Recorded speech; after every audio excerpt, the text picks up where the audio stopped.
And this is where it's kind of difficult, right? Because I think we've all done a little self-reflection about watching Tua get hit on Sunday, watch him wobbling around the field. We all have watched enough sports to know that usually signals concussion. Right. Yet they're telling us it's a back injury. It's a back injury. It never really squared.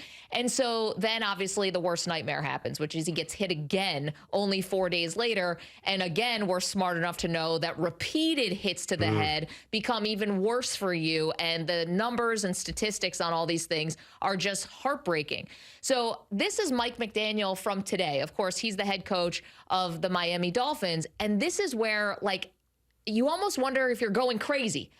I saw Tua get hit against the Bills. I saw him wobble, yet Mike McDaniel's continuing to double down that the team followed every protocol and that everything to the T by the book. What you point out is, listen, the NFL is not alone. No, of course not. But I think we spend a little more energy on the NFL because we all love watching pro football. We spend so much time on it, and sometimes the NFL becomes the easy target. But in a lot of cases, it's justified. And you're right, it's been decades of reasons not to trust them. Right, so we don't trust the NFL, and No. I think we're all kind of on the same page there generally. But we trust doctors, don't we? And, you know, like the independent neurologist, I would tend to think that this person, the reason why they call him independent is to even give more of even just the optics, that this person's not compromised. This person isn't employed by the team so that they're not feeling pressure to get a player back out on the field who might be putting themselves in danger. Like, that's the whole point where someone, as a fan of the sport and someone in the media, I feel weird questioning the expertise of an independent neurologist when I'm just me sitting here and I'm not even pretending to be a doctor. Yeah, I mean, the one thing I would say is his job is dealing in a lot of subtlety. He probably could have erred much more on the side of caution. Maybe he got caught up in the moment of a live game. And the neurologist? The independent neurologist. I mean, it's possible. You know, officials obviously give home teams calls. Yeah, That's don't just you fact. make like a Hippocratic oath? You do, but yes, of course. But I think that it might be easier said than done to pull a guy out where you're like, I'm not sure. You know what? I'm not sure if he has a concussion. And I think, you know, I read somewhere, I think on Twitter, that don't expect this independent neurologist to get another job. He's screwed up. But I bet it's really hard. I'm really curious. Is that the way this usually goes? Because I'm watching the doctor who punctured Tyrod Taylor's lung a couple of years ago be injecting Justin Herbert last week. And I know it's different. That's like a physical needle you're putting into someone as opposed to a neurologist. But still, these doctors don't usually get held accountable for stuff like that. Well, I read the details of that case. You know, you can't see where the needle is going on until recently. They just updated the technology. So Tyrod Taylor knew the risk when he got that shot. And I don't think, you know, he's suing for $5 million. But the independent neurologist, I've seen this where guys just get caught up in the moment. Think about it. You're at the Dolphins Stadium. Tua is saying, I want to get back in. I want to get back in.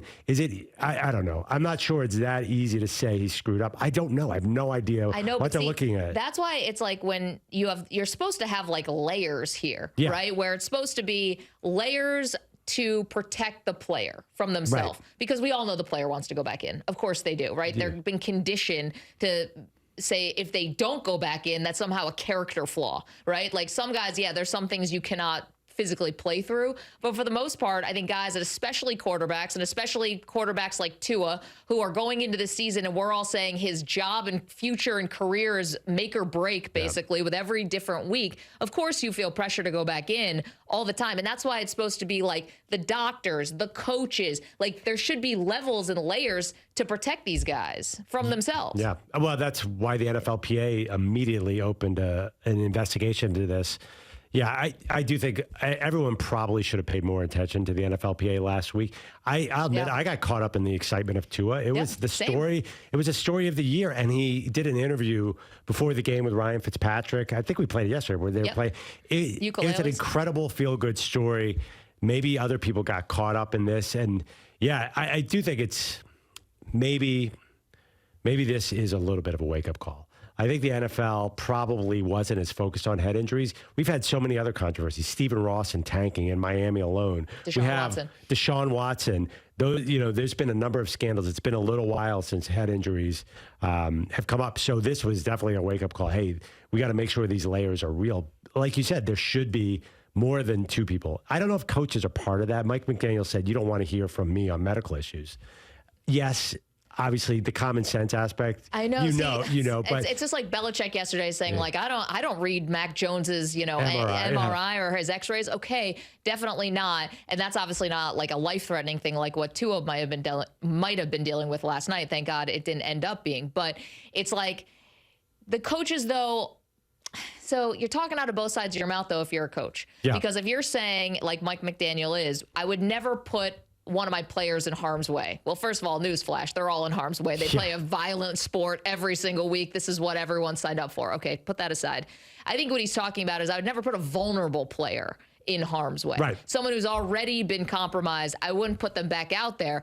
Well, then if you don't want to see the medicals, if you don't want to know, if you want to leave this to the doctors, then how do you know if the person's out there in a vulnerable state? You're just going to trust the doctor. You're not going to trust your eyes at all, what you've seen for years and years as in football, and say like, wow, I just watched my quarterback wobble off the field. Maybe he shouldn't go back in the game. Yeah, but you're asking him to override the doctors. It's kind of tough. I'm not sure. Okay, here's the thing. This happened on national TV. Is it tough not to override the doctors, or is it convenient not to override them? In a sense, I think it's tough for an NFL head coach to override doctors. I don't think it happens. And first of all, it could happen in the other way too, where the doctor could say he's not playing, and the coach could override him there. Well, I mean, what's to stop that from happening? I do think they should be listening to doctors in theory. Right. You're right. In practice, I know the reality coaches are that. But here's the thing: it was a quarterback on a standalone game. It was the game of the week. It was a big deal. I wonder, does this happen in lower levels? Say it was a safety in the Bears-Texan games last week.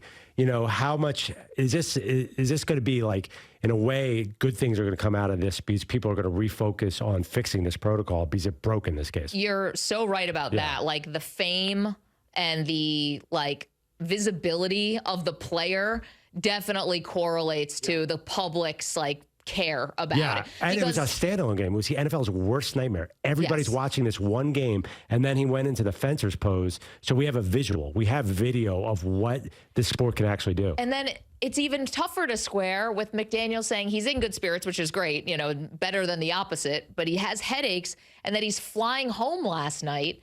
And McDaniel tells the story about how he comes and he sits next to the coach and they're watching a movie on his phone together, and it's like nothing ever happened. I mean, he's in a neck brace, so obviously, so there's some evidence there. But McDaniel made it seem like last night on the plane home, everything's fine.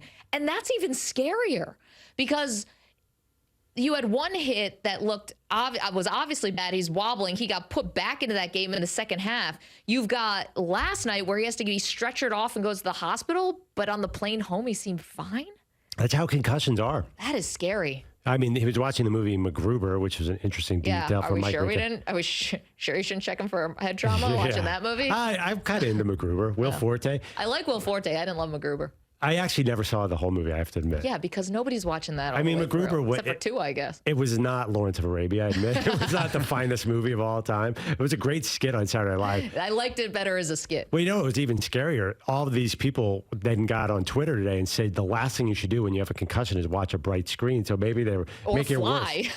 Oh, yeah. Was flying dangerous too? I actually didn't know that. He was just cleared from the University of Cincinnati doctors. These people, don't we have to trust them? They would know if he should take a flight home. Okay, but the reality of the sport is hundreds and thousands of times guys have gone back into the game there are situations where guys hit as hard as Tua got back in the game in the history of the sport. The sport has an incredibly long and destructive history of head injuries.